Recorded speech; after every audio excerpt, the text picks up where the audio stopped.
កាត់តវីដេអូរាងខែលថ្ងៃដែរហើយបរោះប៉ុន្តែបរោះវីដេអូស៊ីនដោយសារតែអត់មានពេលកាត់តហើយរវល់យកគ្នារហូតដល់ពេលឥឡូវថ្ងៃនេះឆ្លៀតមកផ្លេតបានកូនអត់រៀនអញ្ចឹងឲ្យកូនបងមើលប្អូនទៅឆ្លៀតមកកាត់តវីដេអូខ្លះវីដេអូនៅវត្តអីក៏នេះខ្ញុំអត់បានកាត់តដែរបងប្អូនហើយច្រើនពេកអញ្ចឹងប្រហែលជាអត់បានកាត់តទេក៏ផុសវីដេអូស៊ីនតែម្ដង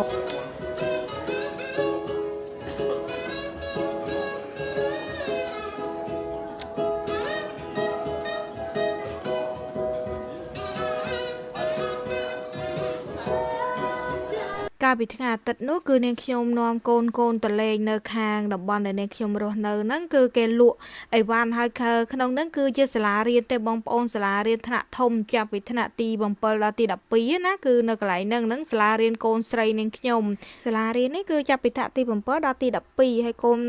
ស្រីនាងខ្ញុំពីរនាក់បងគាត់ហ្នឹងគឺគាត់រៀននៅសាលានេះឯងប៉ុន្តែនៅខាងនាងខ្ញុំនេះមិនមែនមានតែសាលារៀនថ្នាក់ទី12តែមួយហ្នឹងទេគឺមានច្រើនមកប្លុកដឹងដូចជាមាន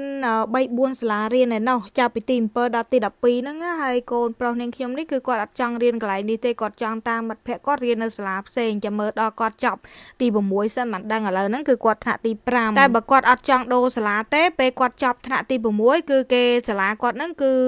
ជាមួយនឹងសាលាដែលនាងខ្ញុំកំពុងតែថតនឹងឯងបើសិនជាយើងអត់ដូរសាលាទេគឺពេលចប់ទៅគឺឡើងមកកន្លែងនឹងគេឡើងនឹងភ្លាមអញ្ចឹងមកឡើងនៅអូតូហ្មងណាបងប្អូនចាហើយដូចថាយើងនៅខាងនេះខ្ញុំមកទៅបោកម្មវិធីរហូតដែរនឹង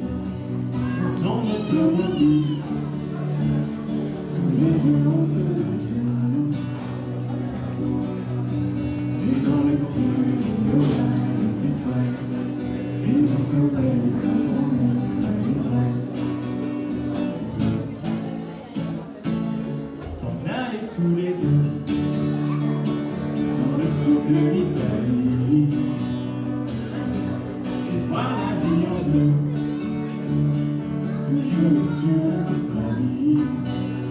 ាសរសើរនៅខាងនាងខ្ញុំបងប្អូននៅកម្មវិធីមិនសូវដាច់ទេនាងខ្ញុំមានវីដេអូថតតរហូតដល់ឯងកម្មវិធីនៅខាងតំបន់នាងខ្ញុំរស់នៅនេះសំខាន់ឲ្យតែយើងដឹងប្រូក្រាម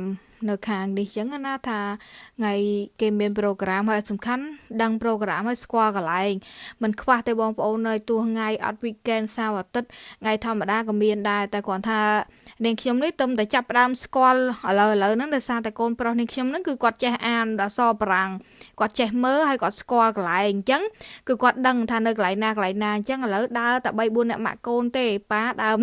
ទៅមកវីជ9ហើយប៉ាក៏អត់ចូលចិត្តដើរទេអញ្ចឹងអីបងប្អូនចាតែនាងខ្ញុំហើយនឹងកូនទេអាសាដើរទៅនេះទៅនោះបើគាត់ធ្វើការហត់អស់កម្លាំងអីចឹងទៅគាត់ថាគាត់ខ្ជិលដើរដូចយើងស្គាល់កន្លែងនេះកន្លែងនោះច្រើនជាងគាត់ផងមកនៅក្រោយទេក៏ប៉ុន្តែបើសិនជារឿងកន្លែងដើរកន្លែងអីគាត់ថាស្គាល់ច្បាស់ជាគាត់នៅនេះរាប់ឆ្នាំទៀត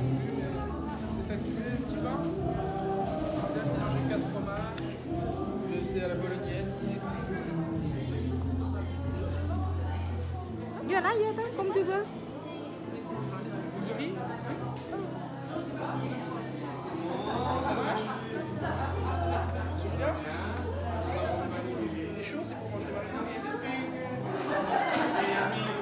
ពីមុនអាងប្តីឥឡូវគ្មានអាងប្តីទេអាងកូនបងប្អូនហើយឥឡូវគាត់ចេះនិយាយភាសាគេនោះហើយគាត់ដឹងគាត់ស្គាល់ច្រើនអញ្ចឹងរាល់តែទិញអីធ្វើអីឥឡូវតាកូននាងខ្ញុំកូនបងទេចង់បកប្រែឬក៏ចង់ឆាតចង់ខមមិនអីឲ្យជួយបកជួយប្រែអីគឺបានកូនទី1នេះឯងគឺគាត់ចេះជួយបកឲ្យសូម្បីតែទិញភាសាទិញអីគឺនាងខ្ញុំម្នាក់កំងអ្នកទិញអីទេគឺគាត់រៀននិយាយខ្លួនឯងចឹងម៉ែអត់នៅតែអត់ចេះបារាំងដដែលនឹងរងថ្ងៃនេះបងប្អូនចាដោយសារតែពីមុនអាងប្តីអីប្តីជួយឥឡូវប្តីគេរវល់ទៅមានណាតាកូនប្រុសច្បងនឹងឯងរងថ្ងៃនឹងជួយបកប្រែម្ដាយពីបារាំងទៅខ្មែរទៅបារាំងពេលគាត់និយាយចឹងគាត់និយាយបារាំងជាមួយគេហើយគាត់បកឲ្យនាងខ្ញុំស្ដាប់វិញគឺបកខ្មែរថាកូនចង់យកអានេះជួអានោះអីចឹងទៅហើយដល់គាត់និយាយទៅដែលយើងនិយាយជាខ្មែរប្រាប់គាត់បកជាភាសាបារាំងប្រាប់គេវិញអញ្ចឹងឥឡូវនេះជំនួយការនាងខ្ញុំនឹងគឺកូនប្រុសទាំងពីរនឹងឯងបងប្អូនចាកូនពៅគាត់នៅតូចមិនតាន់ទេកូនទី1ហើយនិងកូនទី2នៅតិចតួចតែបើកូនទី1វិញគឺបកប្រែឲ្យនាងខ្ញុំរួ